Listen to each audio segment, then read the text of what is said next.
Welcome to Soft Bites Podcast. Your life, your dentistry. We talk about ways to have more fun and meaning in one of the coolest and most rewarding professions in medicine. Conversations on how to bring awareness, create a healthy workplace, and provide emotional insights to make dentistry a fulfilling activity while making space for one's wonder, creativity, and freedom. Here are your hosts, Manuela and George Andre. Hello, everyone. Welcome once again. Then this is episode 10 of the Soft Bites podcast. Hello, Andre. How are you? Welcome.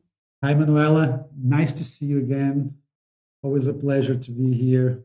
And I think that in this episode, you'll have to teach me a lot of stuff because I think we are in your zone. Yeah, today we're going to talk about happiness at work. So what is the science telling us? And I have selected three main skills that I think that are the most researched ones until now, and that they are very, very useful for dentists, not only for dentists, but I find them very useful in the everyday dentistry work. So we are going to talk about presence, gratitude, and resilience. And of course, we can add several more things here, but for this not to be very, very long, I think these three will be our main focus today. And I think we'll start by presence, and this is something that I talk about every day now since I started. Even before, but since I started my mindful dentistry program, it's basically that's what I teach. I teach presence, and even if mindfulness is not only presence, but the mindfulness practice will bring you this presence, and I think that what we could talk about today is how will this presence help you to be a happier dentist, and what my feedback and my personal experience is that this presence will allow you to remain centered, and this of course will reflect on your work.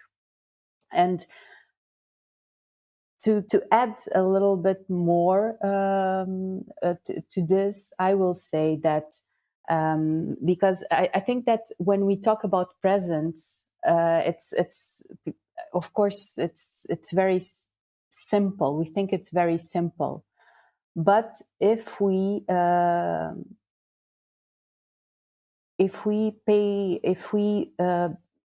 not only bring presence to pay it as a way to pay attention to what's happening, but also to pay attention to what's happening inside of us. So to bring attention not only to the surroundings and to what we are doing, but also to what's happening inside of us. So to our thoughts, to our emotions, to our feelings, to our body sensations, to our movements, even to our behaviors, then it's not so simple.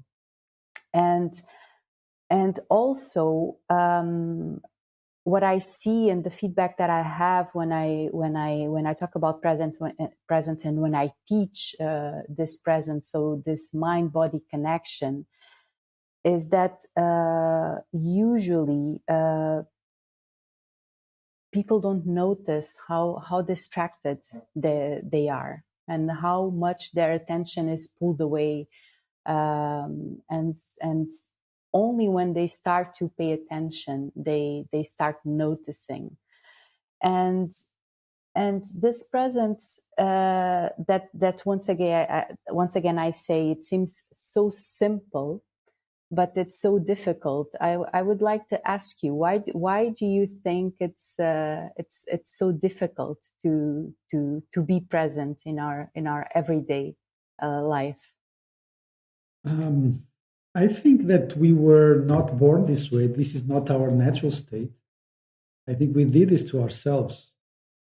Um, and that's the obvious reason is that the pace that we live today, it's just, I think in some senses, we have lost the notion of what's reasonable in terms of workload, in terms of working hours, in terms of pressure, in terms of what it is expected for you to achieve in life, right? So it is expected that you, as a dentist, not expected, but you can easily fall into the trap of working too much. You can easily find yourself in the trap of having a lot of um, demands and expectations and responsibilities, which means an adequate financial income, right? And when you have that pressure to have that financial income, sometimes you say, "Well, I'm tired, but I have to work because I have these bills to pay at the end of the month, and maybe for whatever reason, maybe for the." For example, I feel a lot of pressure myself. I feel a lot of pressure of. It's not that much for myself. I was never a big fan of expensive houses or expensive cars or expensive clothes. That's not what drives me. Of course, I want my comfort, but my main pressure, for example, is the stability of the staff. I mean, will the I have now 6 assistants. It's a lot, you know. It's a lot of there's a lot of money at the end of the month, and so the challenge is okay. How can I accept that? Yes, I do need to work, but I can also it can't be too much overwhelming, right?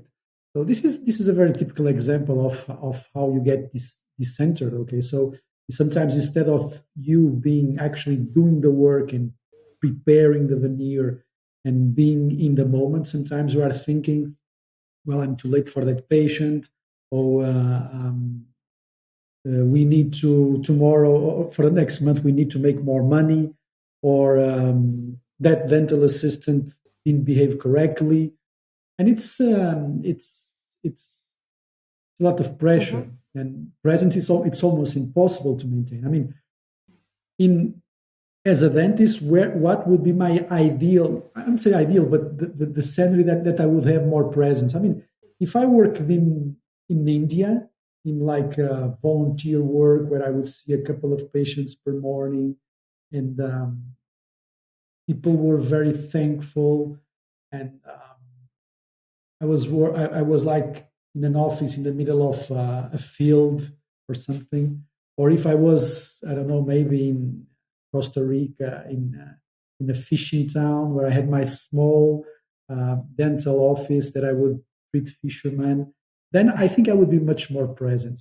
So it's the basic. The thing is that success, and this is just to wrap it up. Success brings complexity, and I say this all the time. Mm-hmm. And we are addicted to success in a certain way. We are addicted because we have expectations. I mean, we are expected to have a house, we are expected to have a family, and some people are expected to have this car and that car, and it is expected that we are successful towards our peers, and it is expected that we can give good education to our kids. I mean, we have all these expectations that everybody created, and sometimes we forgot the most important, which is human relationships. Basically, that's the most important. Yeah. So yes, I think the answer is very very easy to that question. Why is it so difficult to be present? It's difficult because our head is all over the place, because there's a lot of demands, and yes, we most of these issues we create them ourselves, because we cannot have just a regular office. We need to have a fancy office, or and yes, and all of a sudden we see ourselves with this huge pressure above us, and it's very, very easy for any dentist that owns a practice. Um, if he does clinical work himself as well, it's almost he knows exactly, or she knows exactly what we are talking about.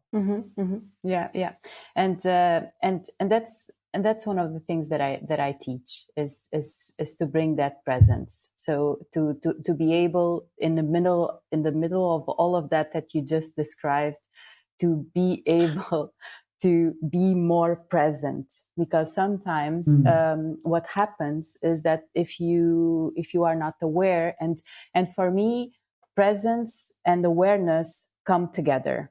So for you to be present, you have to have self-awareness. So it's all part of the same package.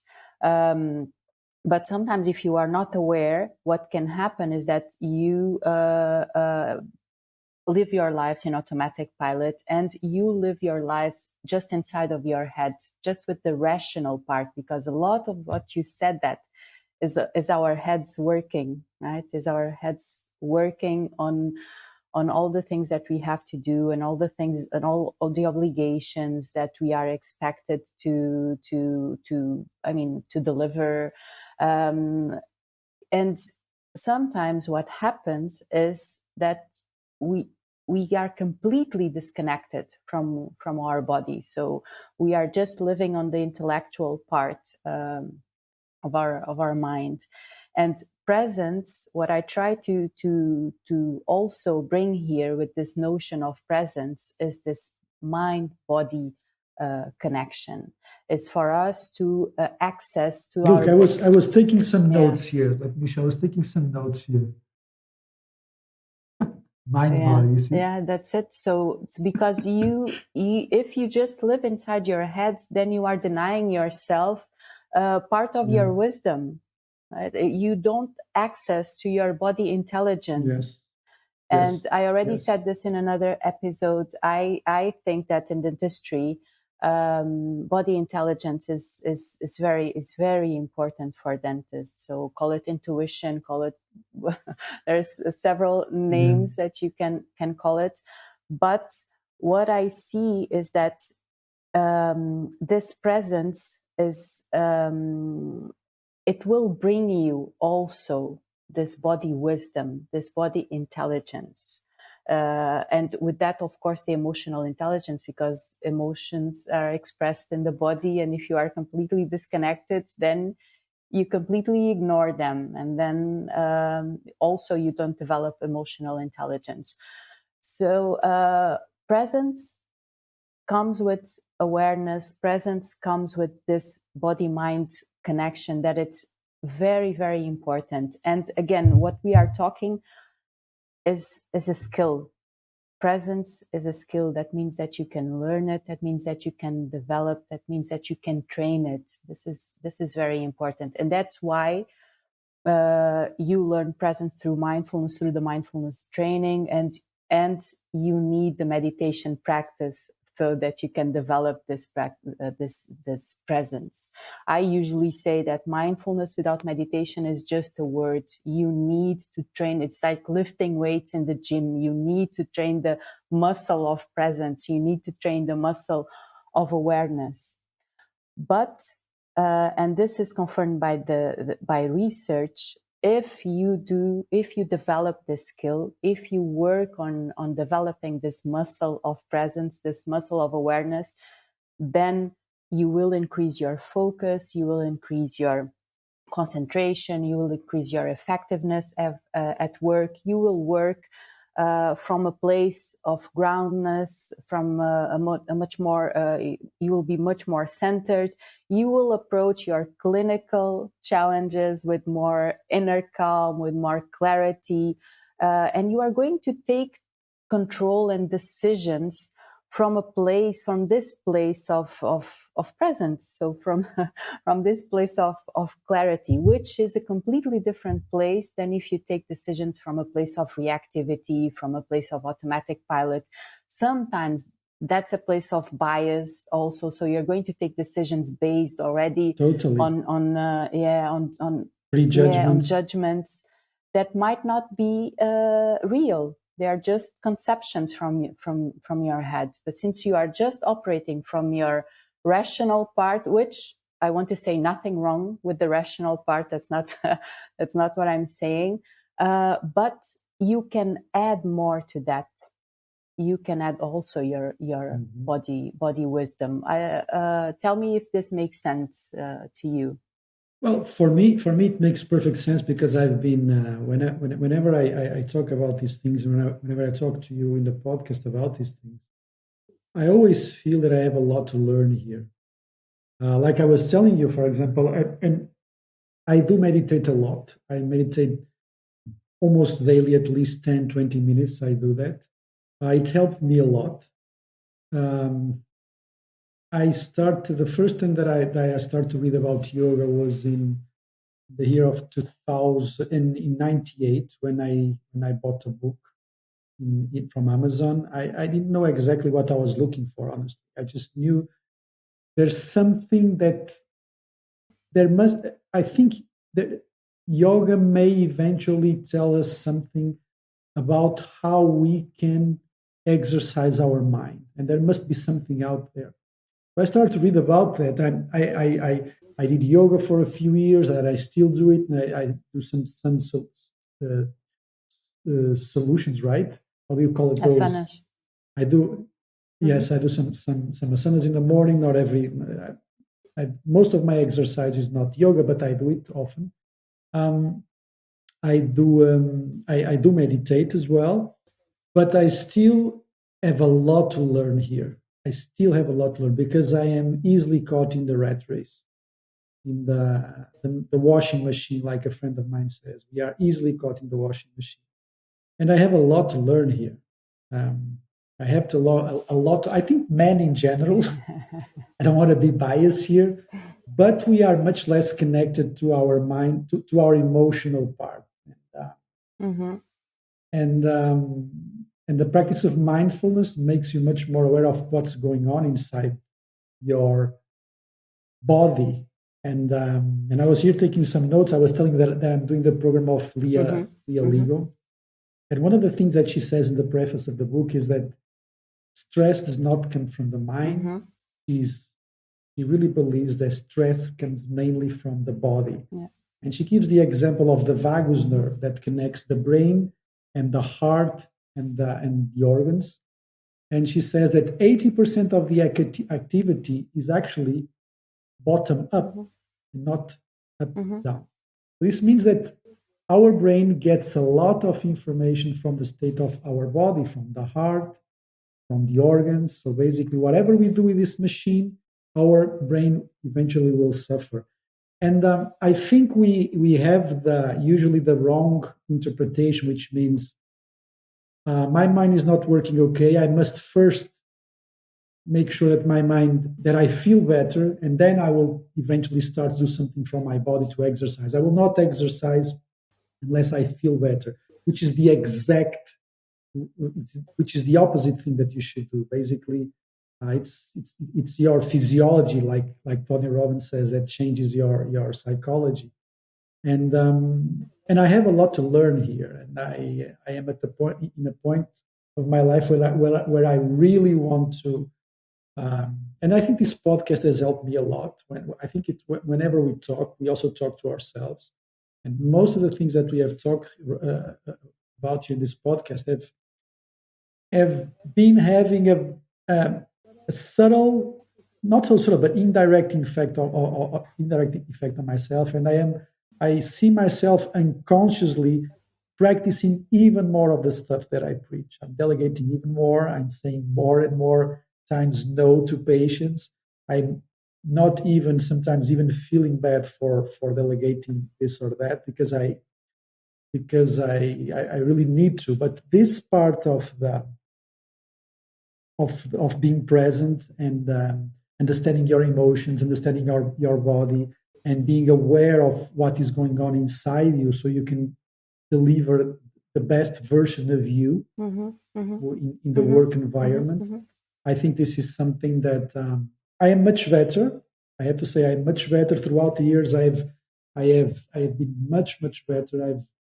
I've yoga has helped me a lot, and meditation has helped me a lot, and reading about this stuff has helped me a lot. Because at the end of the day, either if you read leadership, if you read sports, if you read whatever, if you read any task that demands some sort of high performance, which dentistry demands quite a high performance because it's a very sensitive job. But whatever you read, you will always end up in the same thing, which is presence. Mm-hmm. I mean, most of the coaches in most areas will want their students to practice presence, either through visual meditation, guided meditation, transcendental, whatever. But presence is a common ground of every type of performance. And yes, this is something that I think that is the thing where it's my not as good part of me as a professional and as a leader. And I'm improving, but I definitely get caught very easily during the day, and I get reactive very easily. I'm much better now, but it's something that I need to improve. Yes. Mm-hmm. Just a few notes on what you had just said about the body being the center of everything. That's exactly it. In the 8 weeks training, mindfulness training, we always start by the body. The first exercise, the first meditation exercise is a body scan, which is a progressive muscle relaxation, basically. And also basically what the mindfulness training also does is it's a tool to help calm the sympathetic response and bring on the more sympathetic, parasympathetic response. So, because we totally forgot it. and this is very interesting because when in mind training, colleagues understand that, and I explain all the physiology again of the sympathetic, parasympathetic, which we are doing. And I say, look, this is what you've been training. And this happens around the week 4 or 5. And I said, look, this is what you've been doing. Basically, you've been learning to activate your parasympathetic. And it's like a light bulb in their brains. It says, okay, this makes sense. Yeah. And this is why also this training is so good for dentists, because we understand all the physiology. Sometimes you just have to remember it, but this is all this is all physiology. So but we always start by the body, so we have to be able to connect with our bodies again. And what I also observe is that for some colleagues, this is so difficult because they are so disconnected and so tense. They spend their days in this tense state, this muscle tension, that they really need time. And I have situations of colleagues that took more time than 8 weeks to finish the training, because their body needs time to they need time to connect. They need time again to feel their body. They need time again to bring this intentional relaxation, because this is all about being intentional. And of course, if you train, if you do the exercises, then in a very natural way, but also in a guided way, and with specific exercises, you start to bring it to your daily life and to your work. But it's so important to bring this notion that presence is not just to pay attention to what's happening. It's very important, of course, to pay attention for what's happening around you. But presence, in the first place, is to pay attention to what's happening inside you. So it's not something outside. Presence is not paying attention to what's happening outside you. In the first place, for you to be able to really pay attention to what's happening in your surroundings, first, you need to pay attention to what's happening inside you, because only by doing that you can bring the action and not the reaction. So only by first paying attention to what's happening inside you. And again, what's happening inside you, it's thoughts, emotions, feelings, body sensations, movements, behaviors, tension. Just this example that I give to dentists. So when you are working, when you start a treatment, just pay attention to the specific zones and bring in, again, this is very important, intentional relaxation to the space between your eyebrows, your jaw, relax your shoulders, really bring your shoulders down, relax your belly. I'm doing that right now. Yeah, feel your feet touching the ground, feel your posture, because there's a big difference in when you are up and when you are seated, right? And you bring this intentional relaxation to your muscles. And if you, together with this, do a deep breath in, and you really feel your lungs, and you feel your back coming up, and then on your exhale you bring this relaxation again on those points. This will immediately send a message to your body and to your brain. This will immediately activate your parasympathetic. This will immediately say, okay, she's safe, he's safe, let's do this, let's work from this place of presence. So this is a very simple exercise that you can do when you start your work with the patient. And this is very important. What I usually say in my courses, of course, when you start training this, you may do this on your first patient on the morning, or on your first patient on the afternoon. But this is to do in every patient that you have. You have to remember yourself to bring presence, because this does not come naturally. Like you said in the beginning, the way that we live our lives is not from this place of presence. We live our lives on the automatic pilot from, okay, let's do it. We have to deliver.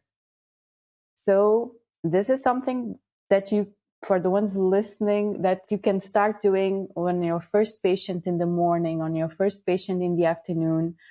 But once it comes in a natural way on your first patient, then you have to start doing it in every patient, because that's how you train that's how you train that presence. It doesn't come in a natural way. It's a skill. It has to be trained. It has to be learned. There's a technique. Mm-hmm. It can be learned, but you have to train it. You have to train it, but it will bring you a lot of benefits. One of the benefits is it's physio. We just talked about it. There's a physiologic activation of the parasympathetic. Yeah, you will have more energy. You will have less anxiety, better focus, attention, memory. All the details you will be able to be that usually you don't pay attention to them, but you will see that in the end of the day things will be different if you start working from this place of presence instead of a place of automatic pilot. And then, of course, if you with the meditation practice also, you will feel in your mind. So if you are in the procedure and your mind is racing for the patient that you're going to have next, or for the one that you had before, and it didn't went as you wanted, you are going to be able in a very natural way to notice it and to bring your mind to what you are actually doing instead of being worried about the future or the past. So this presence will also, in a very natural way, bring you to the present moment. And if you are in the present moment, your anxiety will lower drastically. I mean, it's the anxiety comes from you being or regretting or worried about what you did or worried about the future. If you are actually in the present moment, in dentistry, this is very easy to see, because in dentistry you have the technical part, right? So sometimes all dentists have to do is to remember themselves to be in the present moment and to remember themselves that they trained for what they are doing. They have the technical ability to perform the treatment, and that will eliminate all the anxiety, and that they can return to work from this place of flow, because it's very easy to achieve if you train this skill, if you train presence. It's working on the chair and the mouth of the patient. It's very easy to achieve the state of flow. Of course, dentistry is not only working on the mouth of the patient, as we already as we've been talking. Yeah, but it helps. You know, the fact, yes, the fact that you need to be aware. You can sometimes even find the procedure as a meditation. Yeah. That's it. That's exactly it. And that's the feedback that I receive, is that work itself, it can be a form of meditation. Of course, because it's very focused. Yeah. Okay, so let's. There is a lot of things to say about this, but let's go to the second skill that for me, it's very important in the science of happiness at work, which is gratitude. And this is another one that I think that everyone can agree that it's a skill that can make us more happy and can lead to enjoying the day better. But, and I will say this again, just the same thing as presence, gratitude is a skill and it needs also practice. And it's just not a nice attribute, to have. It's a science-based tool also, and it can support us through challenging times, and research shows that it can help to balance us. I see, I don't know how you see gratitude, because I have a practice of gratitude even on meditation, and nowadays sometimes I see even gratitude as an emotion, because I can really connect with this feeling of gratitude. It's like a warm place in my chest when I do my gratitude practice. But for me, I see it also as a grounding skill. It's a great way to balance my mindset. I don't know what are your thoughts about gratitude? I don't know if you have a gratitude practice.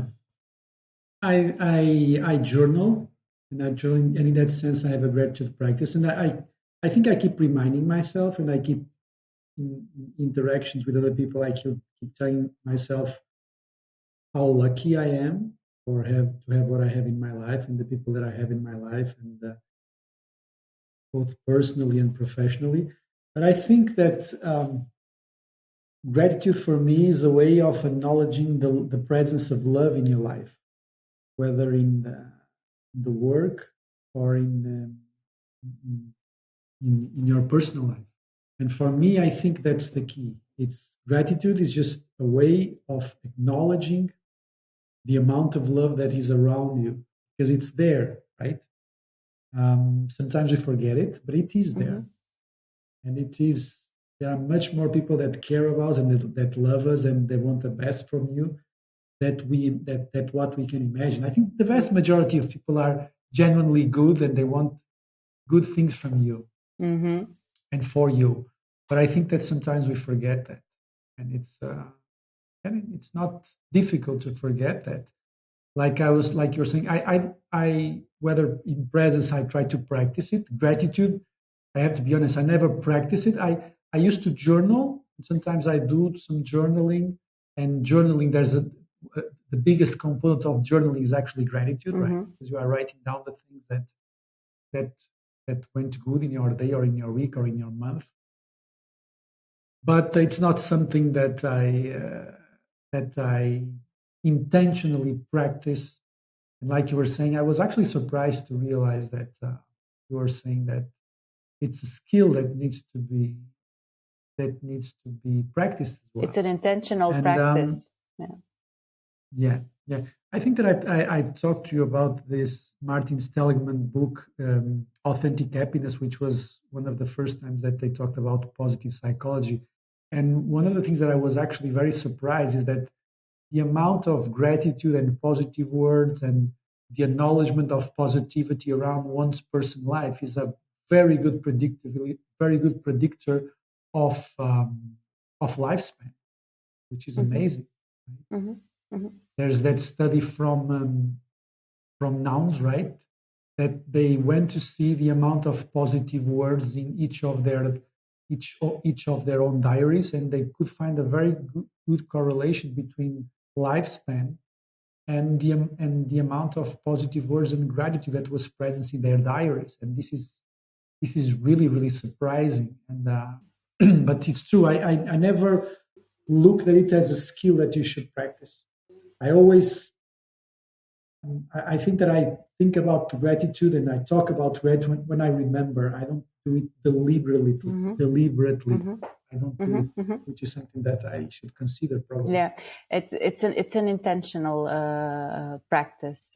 You have to be very intentional about it. And it completely, again, in a physiological way, when we express gratitude, our brain releases dopamine and serotonin, and we feel lighter and happier, and also shifts our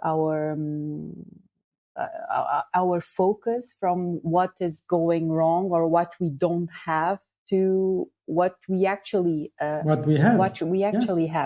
And I usually say this because this works very well with dentists, is that you cannot ever be happy with what you want to achieve if you are not already happy with what you have.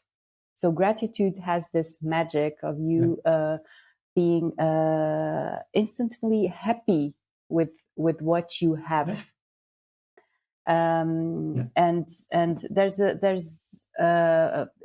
and gratitude is very, very, you can have a diary, you can journal, you can have a gratitude partner, like find someone and every day text or email 3 things, for example, that you are grateful for.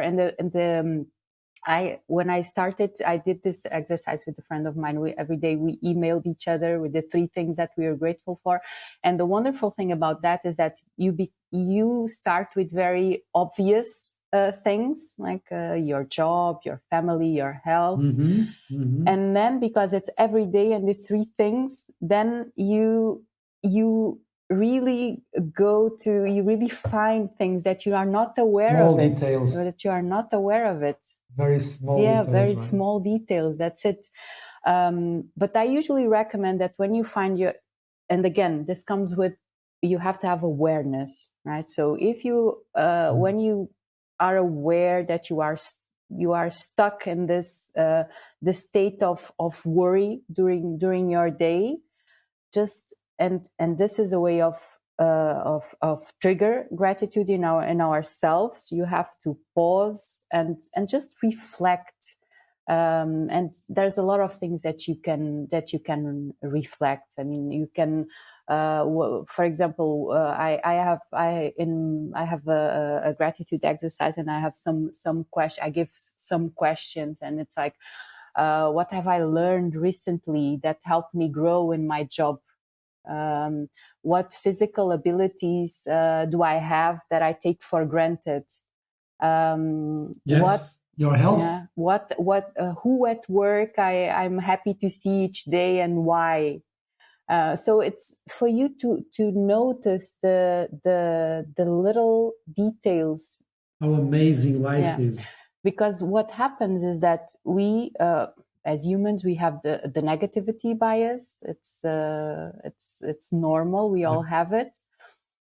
And then if something good happens, we don't give the same attention to it as something negative or bad happens. Yeah, because we are biologically wired to be much more reactive because we want, it's a protective reaction, right? We are wired from millions and millions of years of protecting ourselves. Yeah, so we have to intentionally noticing the good things, and gratitude practice helps you to do that more naturally, in a more natural way. So that's why it's also have a positive impact in your day, because you much easier will give attention to the good things. And this is not about only see the good. This is about balance, right? So at least to the good things at the same level at the bad as the bad things.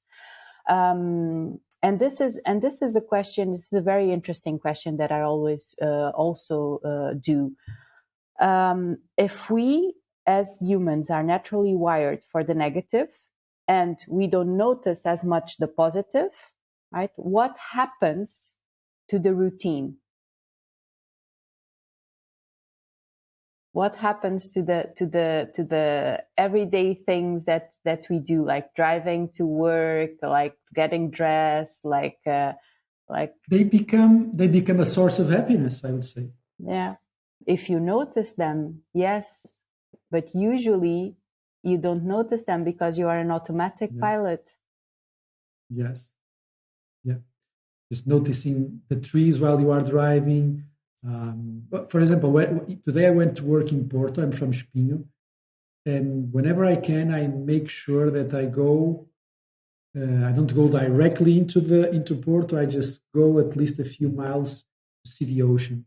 That's something that I always try to do. And it cheers up my journey. But it could be doing something else. It could be listening to a song. It could be, but like you said, I think giving value to the smallest thing is very important. The fact that you are healthy, you are here, you have people around you. Yeah, and if you have a gratitude practice, if you start developing, if you go to the details, what you just told me now about, you will start to appreciate the fact that you have a car, that your car is working perfectly, that you start appreciating the little things that that completely we take for granted. We take for granted. So that's the magic of gratitude. And also research says that with the gratitude practice, people are healthier, happier, and have better relationships. So I think that for the science of happiness at the job, I think gratitude is a very, very important practice. And I will, in the show notes, we'll leave a gratitude exercise or several ways that you can have a gratitude practice, because I think this is a real simple one. And you can have access to instant happiness if you develop this, and if you train your gratitude every day. And I don't know if you want to say something else about gratitude. I think that's it. Yeah. I think that's it. I think that's exactly what you said. So, and we are moving on to the third skill that I chose for us to talk about today, which is resilience, and it has a lot about. I mean, gratitude enters here in resilience also. I think you become more resilient if you have a gratitude practice. But I chose resilience for us to talk today because I think that nowadays resilience is and correct me if I'm wrong, if you have a different opinion, but I think that nowadays resilience is seen, or some people see it as resignation, or as sometimes even as submission. Is this thing that you have to accept and to bear, and you have to bear the load. That's it. You have to accept and you have to bear it.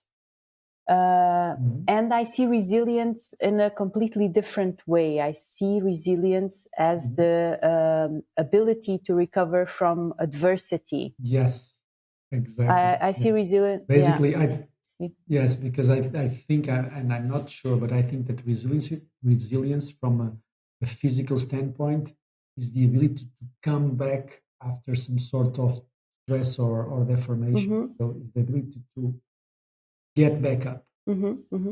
And I think this is also a very important skill, and in dentistry, in special I think it's important for dentists to be resilient, because it's, of course, there are happy phases and happy moments, but there will be for sure challenging moments in your career. There will be for sure adversity moments in your career.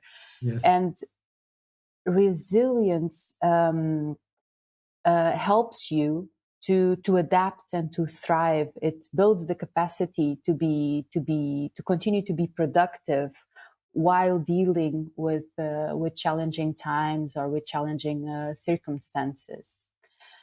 And when I talk about resilience, and the reason why it's not the same as resignation or as submission, I always talk about the part of acceptance, because it's the big difference. Of course, you have to accept things as they are, and not as you want them to be, or as you wish them to be. And acceptance is the first step. But then you have the capacity to get back up. That's it, to change things. So you don't have to be submissive. You don't have to resignate if you are not happy with the situation. But you have the capacity to do something about it. Yeah, and reactive on that. And usually what I have is this question: okay, so and how can I be something? How can I be resilient? How can I not be submissive but resilient? And there are several tools that can help you with that. And for example, develop clarity. So learning to manage your stress, learning to deal with situations that you feel overwhelmed, learning to stay calm when you are facing those situations, learning to work with difficult emotions, learning about emotional intelligence. It's more complex and more comprehensive to be resilient.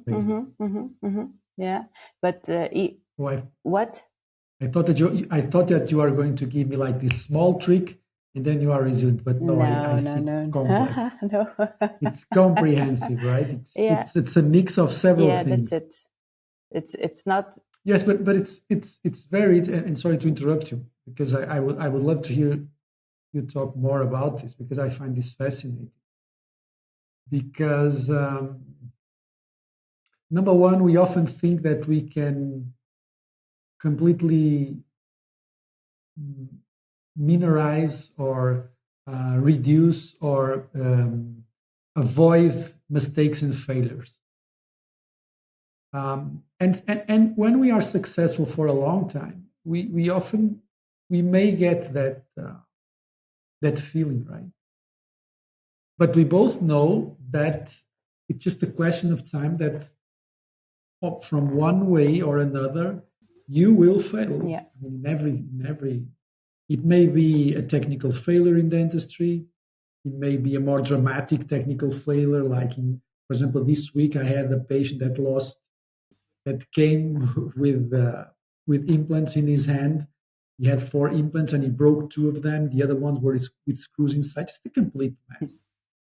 A few years ago, I would probably have poor night of sleep. Um, but I think that today I just look. We just have to do a denture now and let everything heal, and then we'll see from there. And this capacity of, okay, this was a big issue. The patient understood also because like you were saying, it's a comprehensive attitude because, for example, in this patient, we have specifically warned him because his cholesterol levels were very high. We prescribed him some vitamin D. He stopped doing exercise during the pandemic. So basically, I saw his blood work, and he was a low. He was pre-diabetic. The vitamin levels, he didn't. He took the vitamin as we have prescribed because there's a lot of research on that now.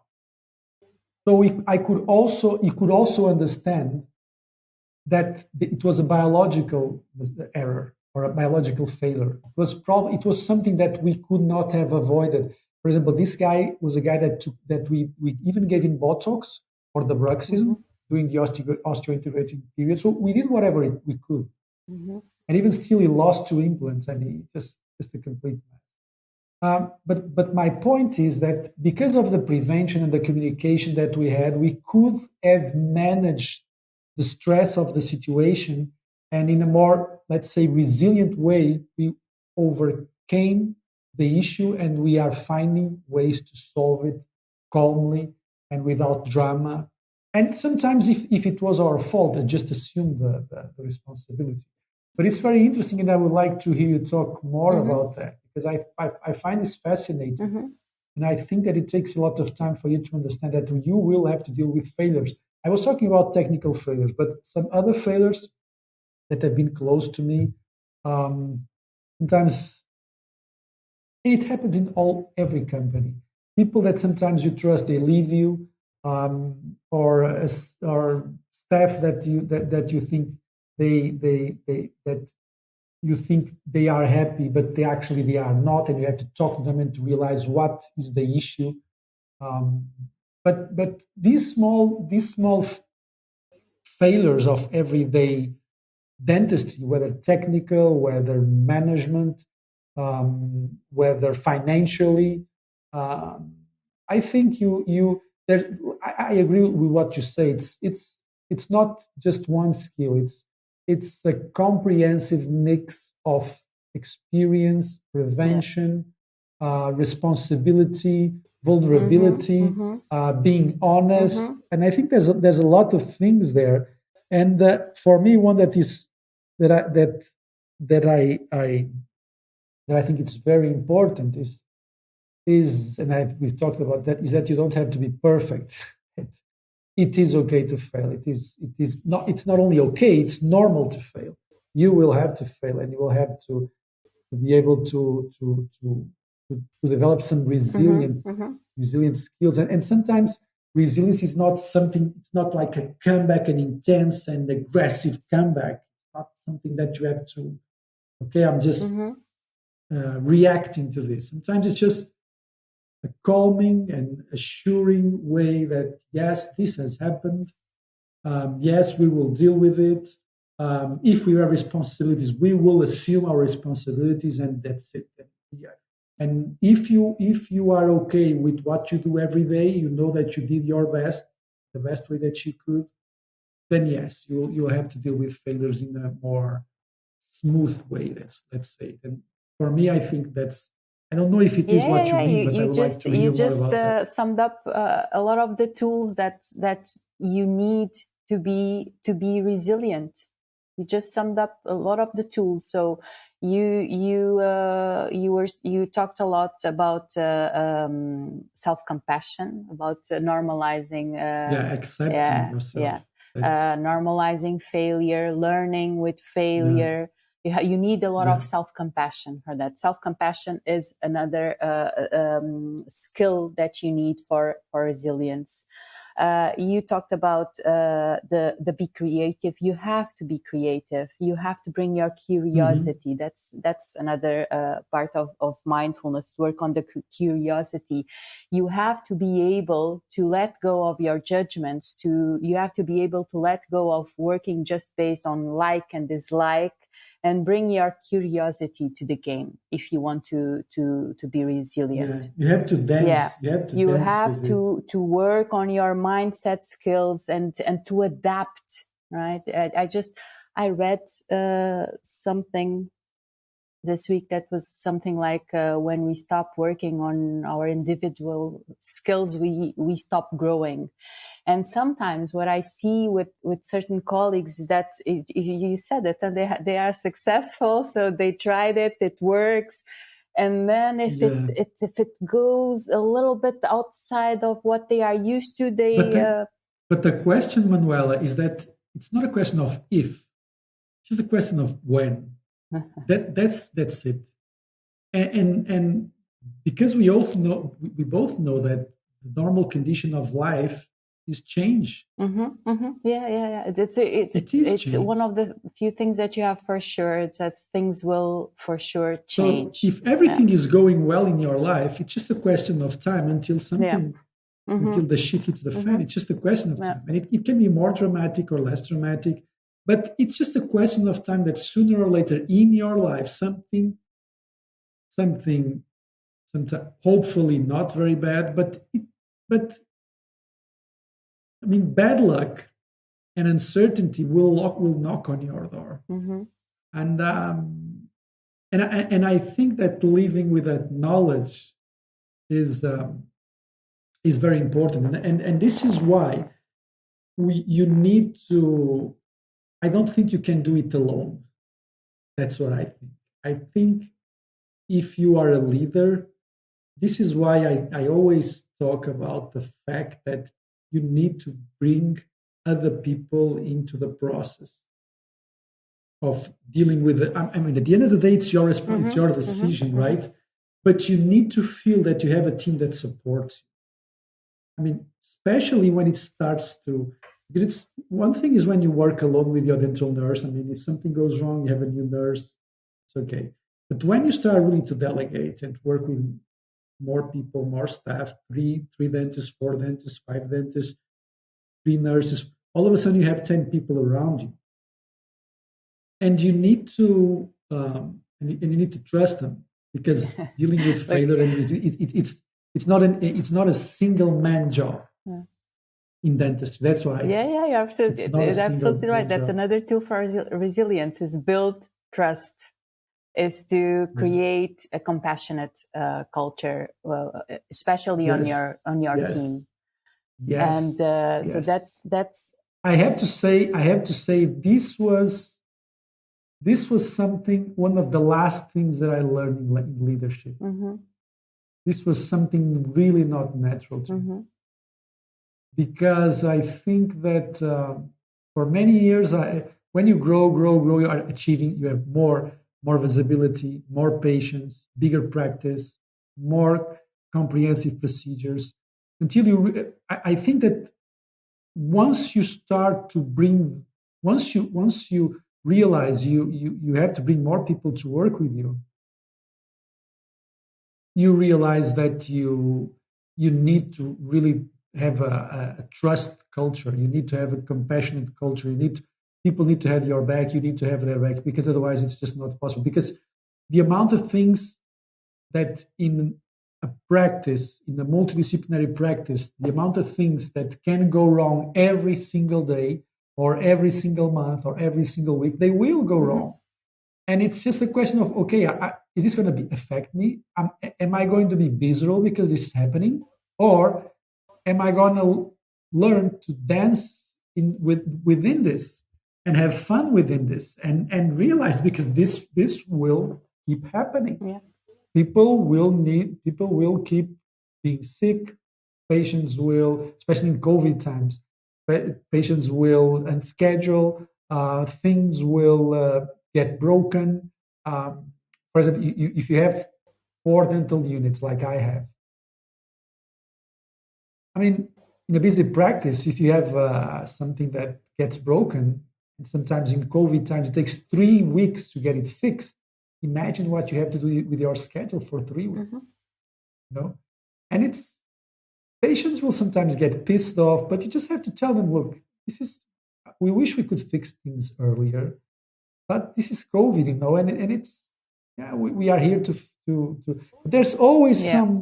some. For example, in my case, I have the suction of my dental chair broken, and because of COVID, it took 3 weeks, and then the guy came to fix and said, well, it's not only this part, there's another part that's broken. We need another 3 weeks, and I was like, damn.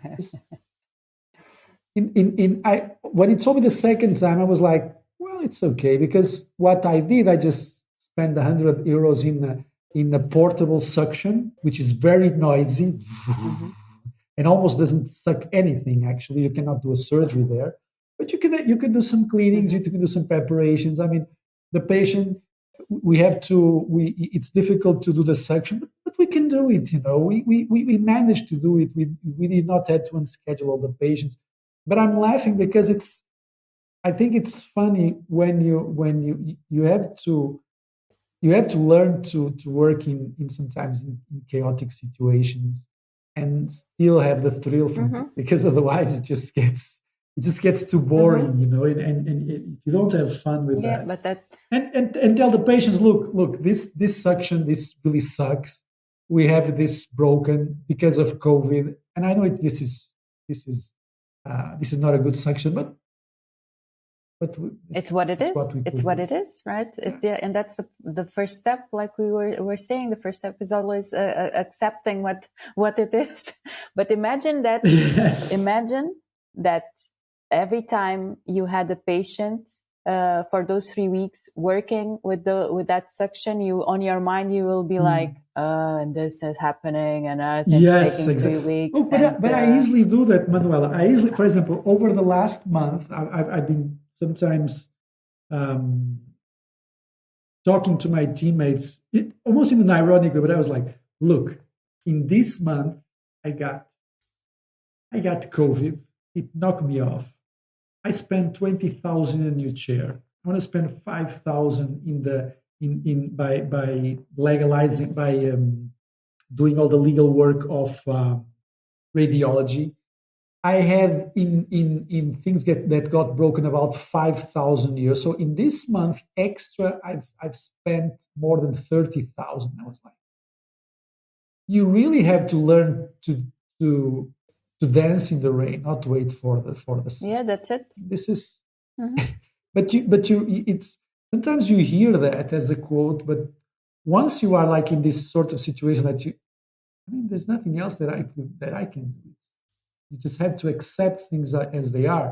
And if you have that perfectionist dream like I do, it can be frustrating, but it is what it is. And I think the trick here is to find the fun inside of it. And sometimes sometimes you can find it. And when we are talking about, because we have to be honest, we are talking about some things that are not serious, but sometimes there are very, very serious things. Let's imagine you have to fire an assistant because of financial difficulty. Mm-hmm. This is just more Mm-hmm. dramatic, right? But and I was never in a position where I had to do so. But sometimes I do the exercise myself. Am I willing to accept that if that happened to me? Would I be willing? How would I react to that? Would I accept that? Would I see that as a personal failure? And I don't know how I would react to that. I don't know how I would. But I try to exercise myself. Especially, I am in a point where I try to exercise. Okay, are you ready to not to be up to the expectations of no one? Are you ready for that? Which is it's very interesting, right? Because many things can, especially in this pandemic, and I'm very lucky because I we could manage it through. We could even financially could still grow during the pandemic, which is something very interesting. But but some colleagues they really have some difficult issues, and it's sometimes people have or health problems like really hard stuff, and I because the things that we are talking here are just things that are light in the sense, just okay, you just all the profit goes away for 2 months or whatever. But I wonder, and because it's very easy for us to be talking here about this, but I wonder how it is when you really have some life-threatening situation or something that you need to fire someone, or I don't know, you have a fire in the office. I mean, some more dramatic stuff. I mean, it's I sometimes think of that, and you cannot think because you can only know how we will react during that period, and I think that also these periods, once they are overcome, you come out stronger, right? But it's something that I think a lot is that the capacity that we have for resilience is much higher than what we think. Yeah. It is much higher, and I think it is also important to convince ourselves of that. I think that we also need to understand that we are much stronger than we think, and sometimes it's just that extra step, and something that has been helping me a lot on these last months with all these issues that I was talking was I think you just need to be aware of what's the next step that you need to do. So I need to email this person. I need to talk to this person. So focus on that, because if you look at the end of the tunnel, it's scary. Sometimes it's overwhelming, and it stops you from taking action, even if the action is like you said, is still it's just sending an email or making a phone call. Yes, but it will stop you even. It will slowly. Yes, and you get focused. Okay, I'm in progress. I was hearing something. I thought it was on Instagram that there was a guy that was being interviewed, and it says, "What's the biggest quote?" And he was quoting a book, the horse, the boy, the mole, and the fox. I think it was something like that. And basically, there was a boy in a horse in the forest, and it was dark, and the boy was like, "I can't see nothing in front of me. I can't see anything." And the horse asked him, "Well, can you see your next step?" And the boy says, "Yes, so take it." And this approach of doing things as you can at this point in time. I mean, if you can't run, just walk. If you can't walk, just crawl. But just keep moving forward, It may be something very little, but in the grand scheme of things, you are closer to that thing. And you don't have to do everything in one day. It's okay that you feel it sometimes it's too much, but it's just keep moving forward. Do what you can. And the next step, just focus on the next step. And I think this is something that is that is very helpful for when you are facing when you have to be resilient. Yeah, and just one small note to what you said also regarding one of the tools of resilience is the positive mindset, and you just described it very, very well. So when you said that you had that problem with the suction, so you accepted the situation and then you kept your positive mindset. So that's very important because you I think that when you complain too much, it gets to a point that your brain gets tired. You can't. Your brain, you get tired of yourself. If you detach from yourself, if you observe what actually is doing, it's not possible to live with a complaining guy inside your head. But don't you have sometimes friends or colleagues telling you, Yes, I'm so tired of myself. I'm even tired of myself. Of course. I say, okay, then stop it. Of course. This is so common. I can't bear with myself. This is very, very common. And I just think we have to. I just think that even in the hardest situations, there's always something that positive that we can do. And sometimes if there isn't, at least have fun in the situation. Laugh a little bit of the situation. Yeah, the What's the next positive step? Okay, let's do it. mindset is very important. And again, it has nothing to do with ignoring what goes Yes. wrong and with the negative things, but it's about balancing. It's about balancing you, bringing you balance. And just to finish, because it's we are already more than 1 hour. Time flies. But just to finish on the last two tools for resilience that are very, very important, and that we already talked about them in other episodes. Take good care of yourself. You have to take good care of yourself if you want to be. So in the challenging situations, in adversity, you have to be well. And it's not on the challenging situations or on the problem that you are going to take care of yourself. You have to do that when you are Before. good. Yeah, on the day by day. Just take good care of yourself. Sleep well, eat well, exercise. Have a good social network. Have a good do your meditation. good social network. Yeah, yes. And another thing that we already talked about: know your boundaries and respect your boundaries. This is very, very important. Also, your personal boundaries at work, at home. This is very important. And I was going to finish with exactly what you just said. Network is very important. Yes.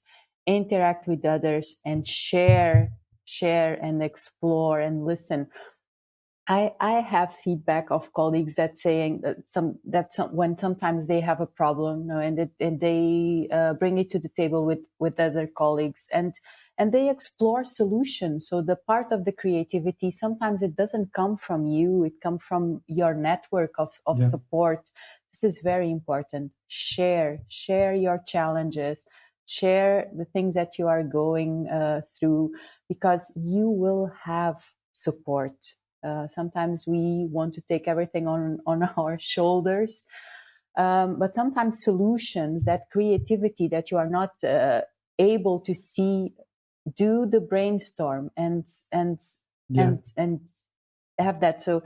So resilience, like you said, is not. I don't have the easy fix, but there's all of these tools that we just talked. They are very useful for you to be able to recover from adversity, and even if it's not immediate, it will bring you to a place where you can bounce back and you can thrive. And of course, like you said, we are talking about light things. We're not talking about hard things, but it's not easy for the ones that are going through them. And I know some colleagues that are going through hard times. And COVID had that impact, and even before COVID, also already some dentistry is not an easy job, and sometimes when, especially when you are a clinic owner, a practice owner, there's a lot of responsibility always. But the message here is also to give this notion that you are not alone. And I still see some colleagues that sometimes isolate themselves, because dentistry can be very isolating, right? So you're working always on the same place, always seeing the same persons, but don't forget that you are not alone, and you have this network of support. And I observed this with when I give courses to dentists in group, that we don't talk only about the technical part. We talk about the other part, the feelings, the emotions, the challenges of the other part of the profession. And it's this magical thing happen, because you feel like that. Okay, I'm not the only one feeling this. I'm not the only one going through this, because you are not. I bet that if all the situations that you said, all the practical situations that you talked about, the ones that are listening, I'm sure they identify themselves with.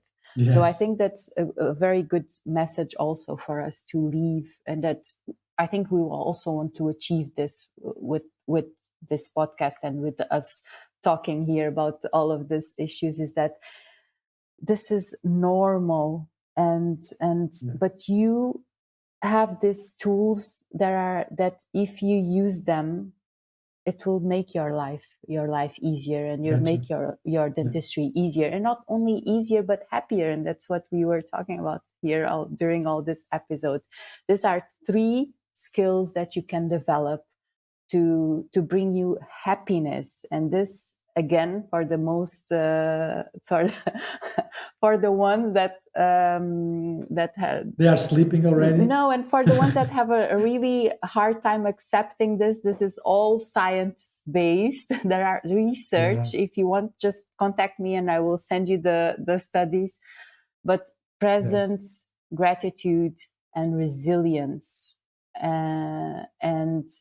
Okay, you can add to this positive mindset, you can add to this curiosity, you can add to this compassion and self-compassion, you can add to this, of course, a sense of contribution to a greater good. But all of this together will make your days happier, a little bit more easier and happier. Yes. And just to finish, I don't know if you want to say something else, André? No, I was about to say that this has been a very nice episode. I was looking for, because whenever we get into the emotional part, I always feel that I still have so much to learn. So yeah. Nice. Thanks, Manuela. No, thank you. It's always nice to talk to you about these things, because you always give. I've been saying this, and this is the truth, that the way that I feel is that you always bring the practical side to to my sometimes theoretical explanations. So it's really nice. And we're going to be talk about all of this in our conscious leadership course. I'm going to be talking about a lot about presence, about mindfulness, about bringing this mind-body connection to your work, and about developing your emotional intelligence, your body intelligence. And we are going to explore a little bit of these tools of resilience also in the course, in a very, very practical way. So again, we leave you the invitation to join us in our Conscious Leadership course. And if you want more information, just go to softbitesonline.com. No, softbites.online. Yeah. Softbites.online. Okay. And on the 3rd, 4th, and 5th of May. Of March. Sorry. March. I knew it was with the NEM. Okay, so we're going to say goodbye. Thank you so much, Manuela. Thank you so much for the ones listening, and thank you so much, André. Bye-bye. Bye-bye. Take care. See you next time.